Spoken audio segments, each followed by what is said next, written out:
नमस्कार, मैं Anita Meena the Anita show में आप सभी का बहुत बहुत स्वागत। देखिए, आज हमारे बीच में जो गेस्ट हैं वो doctor Dhanraj Meena ji, principal chief medical officer, Kota medical college से रिटायर हुए हैं। और आज हम उनसे चर्चा करेंगे कि हमारे बीच में जो युवाओं के बीच में जो कई सारी बीमारियां हैं और अधिकतर लोगों के बीच में बीमारियां अनेकों तरह के, जो कैंसर, आपका शुगर और यहाँ तक कि साइलेंट अटैक जो आ रहे हैं, तो इन सभी के बारे में हम चर्चा करेंगे और चर्चा करके आप सभी के बीच में इस तरह की जानकारी आपको प्राप्त होगी।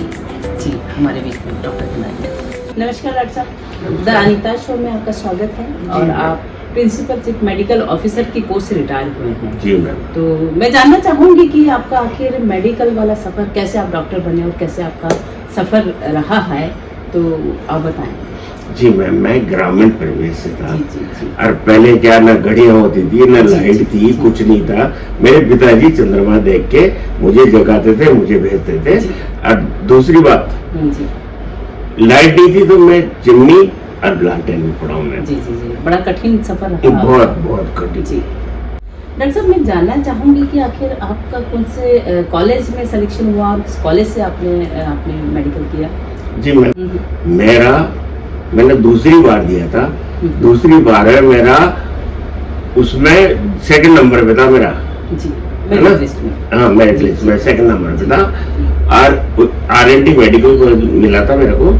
फिर उसके बाद मैंने PG भी अप्लाई किया, PG में भी हो गया था, लेकिन 1 साल ही रहा। फिर मेरा RPC में गया मैं, तो मैं नौकरी में गया।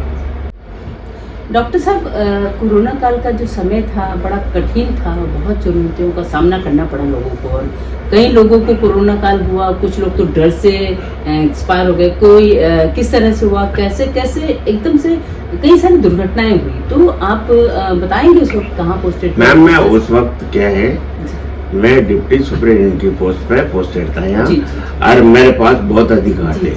और उस वक्त मैंने जो लोग आते थे गांव से, सबकी फ्री सेवा करी मैंने। खुद जाता था, मैं खुद करवाता था। HRCT होती थी, क्योंकि उसमें HRCT होती थी, तो मैंने बहुत सेवा करी। डॉक्टर साहब, ये जब कोरोना काल रहा, उस वक्त जो वैक्सीनेशन का सबसे बड़ा इशू रहा था कि कई लोगों को वैक्सीन मिली, कईयों को नहीं मिली, कई सारा ऐसा प्रपंच चला था, तो आखिर उसके पीछे कारण क्या था? मैम, मैं आपको बताऊं, मोदी जी ने अपने भारत में ही वैक्सीन बनाई थी। और वैक्सीन बना के बाहर भी भेजी है उन्होंने। और यहाँ सबको लगी है, सरकारी हॉस्पिटल में आई है, वो तो सबको लगी है। प्राइवेट की मैं कुछ नहीं कह सकता। प्राइवेट में तो लोगों ने जो भी किया मैं नहीं जानता। तो लोग सुरक्षित रहे? बिल्कुल, वैक्सीन से सुरक्षित रहे। डॉक्टर साहब, ये जो साइलेंट अटैक आ रहे हैं, और सुनने में आ रहा है कि कोई उम्र का कोई क्राइटेरिया नहीं है, लेकिन वो कुछ लोगों का ऐसा होता है कि वो नींद में ही वो उठा ही नहीं है, कोई डांस कर रहा है तो डांस करते करते गिर गया और एकदम से अटैक आया है। तो ये सब के पीछे कारण क्या है और उसका उपाय क्या हम उनके लिए? जी मैम, मैं बताता हूँ आपको। मेरे जो हमारे मेडिकल के हिसाब से, हालांकि रामकिट शुरू कर दिया, रामकिट भी अवेलेबल है, लेकिन रामकिट में 2 चीजें हैं। लेकिन मैं कह रहा हूँ, एक तो एटोरवेस्टेटिन 80 मिलीग्राम, क्लोपिडोग्रेल 80 मिलीग्राम, और एस्पिरिन 300 मिलीग्राम, और एक आइसोडल होती है जो जीभ के नीचे रखते हैं। ये चीज अगर आपके पास एक किट है ना, वो रामकिट में वही है। तो अगर ये आपके पास है तो किसी को कुछ नहीं होगा, किसी को कोई नुकसान नहीं होगा। ये मैं आज कह रहा हूँ। डॉक्टर साहब, आजकल देखिए कई सारी बीमारियां सुनने को मिलती है जो पहले नहीं सुनने को मिलती थी, जैसे कैंसर हो गया है, आपका शुगर, थायराइड, ये सब बीमारियां लोगों को इतना घेर रही, तो आखिर इसके पीछे कारण क्या है? मैं बताऊं आपको, पहले क्या है, पहले शुद्ध चीज मिलती थी गाँव में। घर में ही सब्जी पैदा करते थे, वो खाते थे।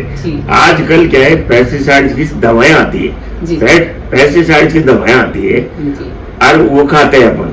वो खाते हैं।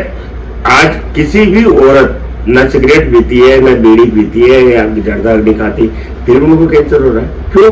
चलो आदमी की तो मानते हैं अपन, पर फिर भी हो रहा है। क्यों? क्योंकि शुद्ध खाना है ही नहीं।